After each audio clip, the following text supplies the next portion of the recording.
Hi hello welcome to Swani's kitchen. Swani's కిచెన్లో ఈరోజు ఎంతో టేస్టీగా ఉండే కోడిగుడ్డు పులుసుని ఏ విధంగా ప్రిపేర్ చేసుకోవాలో ఈ వీడియోలో చూపించబోతున్నానండి. ఈ వీడియోలో చూపించినట్లుగా ఈ విధంగా ట్రై చేశారంటే చాలా పర్ఫెక్ట్గా చాలా టేస్టీగా వస్తుంది.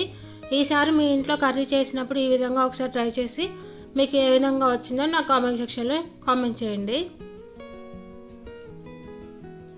ఈ కోడిగుడ్డు పులుసు మనకి రైస్లోకి, చపాతీలోకి, ఈవెన్ బిర్యానీలో కూడా సైడ్ డిష్గా చాలా బాగుంటుంది.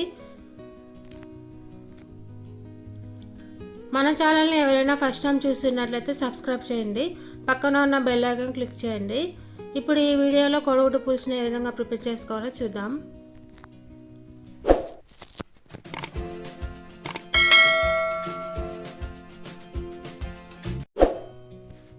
ముందుగా ఒక ప్యాన్ తీసుకొని అందులో 2 టేబుల్ స్పూన్స్ ఆయిల్ వేసుకోవాలి. ఆయిల్ వేడాక అందులో చిటికెడు పసుపు, 1/2 టేబుల్ స్పూన్ కారం వేసుకోవాలి. ఇప్పుడు ఇందులో ముందుగానే బాయిల్ చేసుకున్న 4 ఎగ్స్ని వేసేసుకోవాలి. మీకు ఎన్ని ఇష్టమైతే అన్ని ఎగ్స్ని వేసేసుకోవచ్చు. స్టవ్ని మీడియం ఫ్లేమ్లో పెట్టుకొని ఎగ్స్ పైన కొంచెం ఒక లేయర్ వచ్చేంత వరకు బాగా ఫ్రై చేసుకోవాలి. లేయర్ మరి గట్టిగా ఉండకూడదు, కొంచెం సాఫ్ట్గా ఉండాలి. ఆ విధంగా వచ్చేంత వరకు బాగా ఫ్రై చేసుకుంటూ ఉండాలి. ఈ విధంగా ఎగ్స్ని ఫ్రై చేయడం వల్ల మనకి కర్రీ అనేది చాలా టేస్టీగా ఉంటుంది తినేటప్పుడు. చూడండి, ఈ విధంగా లేయర్ లాగా వచ్చాక వీటిని ఒక ప్లేట్లో తీసుకొని పక్కన పెట్టుకోవాలి.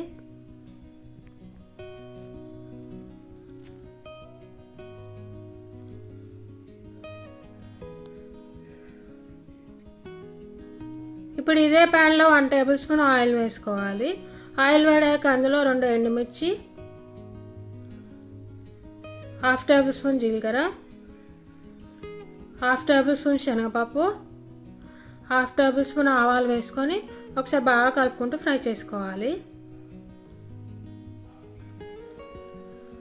ఇవి బాగా ఫ్రై అయిన తర్వాత ఇందులో మనం ముందుగానే కట్ చేసి పెట్టుకున్న 1 కప్పు ఆనియన్స్ని ఇందులో వేసేసుకోవాలి. ఆనియన్స్ అనేది సన్నగా తురుముకోవాలండి, అప్పుడే మన కర్రీ అనేది చాలా టేస్టీగా ఉంటుంది. ఆనియన్స్ కూడా తొందరగా ఫ్రై అవుతాయి ఇలా సన్నగా తురుముకోవడం వల్ల. ఆనియన్స్ బాగా ఫ్రై అయిన తర్వాత ఇందులో కొంచెం కరివేపాకు వేసుకొని ఒకసారి కలుపుకోవాలి. ఇప్పుడు ఇందులో చిటికెడు పసుపు, 1 టేబుల్ స్పూన్ అల్లం వెల్లుల్లి పేస్ట్ వేసుకొని పచ్చివాసన పోయేంత వరకు బాగా కలుపుకుంటూ ఉండాలి.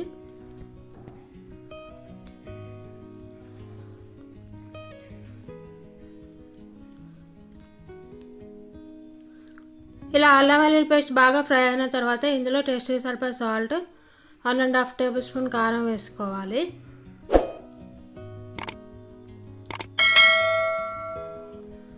Half table spoon garam masala, 1/2 table spoon ధనియాల పొడి వేసుకొని ఒకసారి బాగా కలుపుకోవాలి. ఈ మసాలాలు మొత్తం కలిసే విధంగా ఒకసారి బాగా కలుపుకుంటూ ఉండాలి. స్టవ్ అనేది సిమ్లో పెట్టుకోవాలి, లేదంటే కర్రీ అనేది అడుగంటిపోతుంది. ఈ విధంగా బాగా కలుపుకున్న తర్వాత ఇందులో మనం ముందుగానే తీసుకున్న చింతపండు రసాన్ని మనకి గ్రేవీకి కావాల్సినంత ఇందులో పోసుకోవాలి.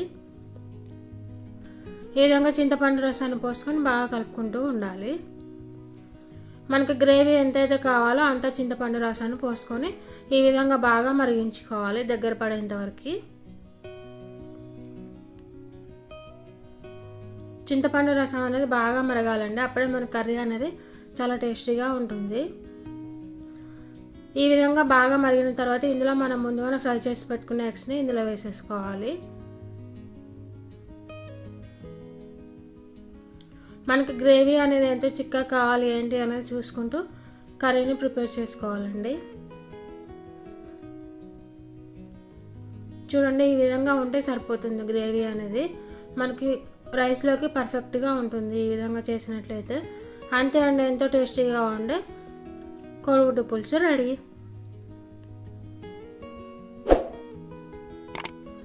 ఈ విధంగా మన రైస్లోకి కొంచెం కర్రీని ఈ విధంగా పెట్టుకొని తింటే చాలా టేస్టీగా ఉంటుందండి. మీరు కూడా మీ పిల్లలకి చేసి పెట్టండి, చాలా ఇష్టంగా తింటారు. ఎక్కువ ఘాటుగా లేకుండా చాలా ఇష్టంగా తింటారు. కడుపు నిండా తినేయచ్చు ఈ విధంగా చేసుకున్నట్లయితే ఎగ్ పులుసుని. మీరు కూడా మీ ఇంట్లో ట్రై చేసి ఏ విధంగా వచ్చిందో షేర్ చేయండి.